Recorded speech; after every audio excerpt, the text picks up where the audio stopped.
Hello বন্ধুরা, সকাল সকাল চলে এসেছি আমি হাঁটাহাঁটি করতে। আর এখন আমি আছি একটি জায়গাতে, যে জায়গাটা কিন্তু মারাত্মক সুন্দর।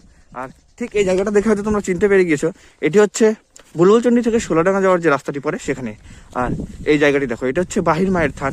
আর এর চারপাশে দেখো এত সুন্দরভাবে সর্ষের ফুল হয়েছে যে দেখার মতো লাগছে জায়গাটি। দেখো সকাল সকাল কিন্তু এখানে কেউ নেই, আর খুবই একটা আলাদা ধরনের শান্তি আছে।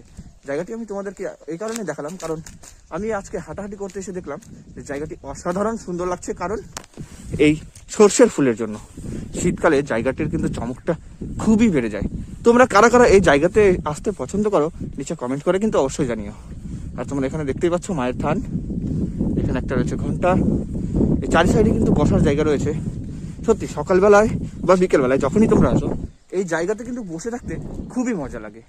আর এখানে রয়েছে একটি বট গাছ, এখানে রয়েছে অশ্বত্থ গাছ, এখানে একটা শিবলিঙ্গ রয়েছে। তোমরা তো অনেকেই জানো যে যে এখানে এসে থাকো। তো কে কে এর আশপাশ থেকে আমার ভিডিও দেখো নিচে কমেন্ট করে কিন্তু অবশ্যই বলো। আর হ্যাঁ, জায়গাটি কিন্তু সত্যি খুব সুন্দর। তো আজকের জন্য এই পর্যন্তই, দেখা হচ্ছে পরবর্তী ভিডিওতে।